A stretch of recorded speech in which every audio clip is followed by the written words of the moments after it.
Et nous finissons cette émission comme d'habitude avec l'œil de l'expert. Et aujourd'hui, le sujet qui va nous animer, c'est le sujet du refinancement des comptes courants d'associés dans les sociétés immobilières. Et pour cela, nous avons le plaisir de recevoir sur le plateau de Smart Patrimoine Sébastien Delattre. Bonjour Sébastien Delattre. Bonjour Nicolas. Bienvenue, vous êtes associé chez Ambre Patrimoine. Et on va parler d'un sujet qui ne parle pas forcément à tout le monde, à tous ceux qui nous écoutent. Donc on va peut-être commencer par redéfinir un petit peu tout simplement ce que c'est qu'un compte courant d'associé dans une société immobilière. Bien sûr. Donc déjà, on va parler des sociétés immobilières à l'impôt sur les sociétés. D'accord. Et le compte courant d'associé va être tout simplement un prêt que va consentir l'un des associés ou le gérant à la société en question. D'accord. Voilà, tout simplement. Tout simplement. Et pourquoi est-ce qu'il y a un problème ou en tout cas un questionnement de refinancement dans ce cas si on contracte un prêt au nom d'un associé ?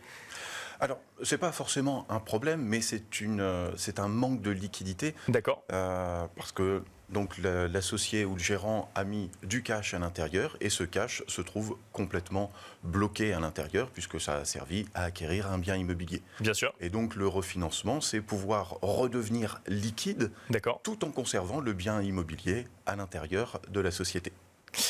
Et alors ça, c'est un sujet sur lequel on peut intervenir en matière de gestion de patrimoine. Ça peut être une opportunité d'investissement, le refinancement de comptes courants d'associés dans les sociétés immobilières. Donc ça peut être tout à fait un conseil dans la partie accompagnement, mais avant tout, il faut trouver le financement de cette... Bien sûr.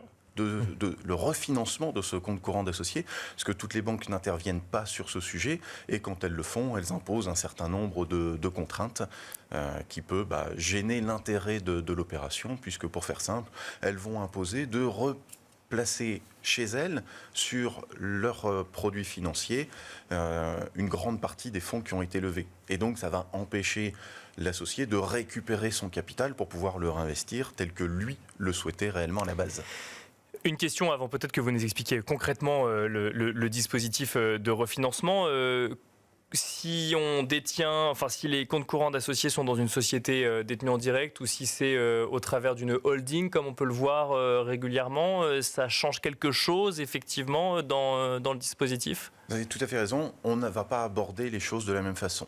Si on détient directement les parts de sa société, à ce moment-là, notre compte courant d'associé a un intérêt particulièrement fiscal et la plupart du temps, en tant que conseiller, je vais déconseiller aux clients de procéder au remboursement à crédit de ce compte courant d'associé. D'accord. Pourquoi ? Tout simplement, ils ont mis un apport et la société a une dette envers elle. Une fois que le prêt à côté éventuel aura été remboursé, cette société donc immobilière génère un revenu. Bien sûr. Et le fait on va pouvoir rembourser progressivement ce compte courant d'associé, ce qui va générer un revenu sans la moindre fiscalité pour l'associé. Donc la plupart du temps, le plus simple est de ne pas le rembourser à crédit et de générer un revenu complémentaire sans la moindre fiscalité.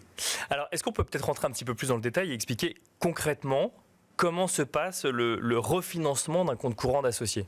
Alors, juste avant, si on peut, il y a la deuxième version, quand on ne détient pas le compte courant d'associé, enfin, quand on ne détient pas, la société en direct, mais via une holding. Une holding. Là, pour le coup, vous conseillez peut-être de le faire, alors ? Là, je vais conseiller plutôt de refinancer à crédit cette opération pour justement libérer les liquidités en une seule fois et pouvoir les réinvestir. Et alors, donc, ça fonctionne comment ?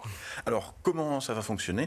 La plupart du temps, comme le bien aura été libéré d'un prêt éventuel précédent, on va faire un rachat de prêt. Donc, on rachète le compte courant d'associé avec un prêt hypothécaire. D'accord. Donc, un établissement bancaire va prendre une nouvelle garantie hypothécaire sur le bien immobilier pour rembourser directement le compte courant d'associé en intégralité.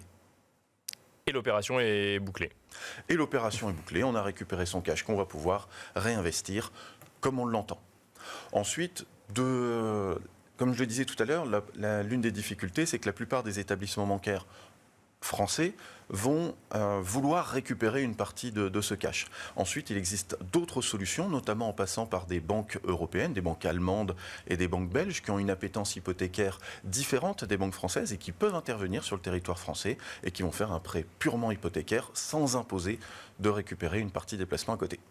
Très rapidement, en conclusion, ça veut dire qu'on utilise quoi, le refinancement d'un compte courant d'associé pour optimiser la liquidité, c'est ça, optimiser ses liquidités? Tout à fait, pour récupérer sa liquidité, l'optimiser et ainsi pouvoir réorganiser ses placements tels qu'on l'entend.